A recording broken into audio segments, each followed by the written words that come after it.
இங்கேயே இன்னும் 1000 கோடியடி கண்ணே கொஞ்சம் வளைந்தால் என் கற்பனை நீளுமடி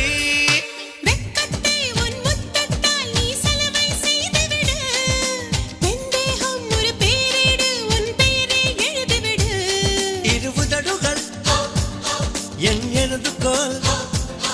இருபுதடுகள் என் எழுதுகோள் வா அன்பே வளைந்து கொடு அச்சச்சோ பொன்னகை ஆள் தின்னும் பொன்னகை கைக்குட்டையில் நான் பிடித்து கையோடு மறைத்துக் கொண்டேன்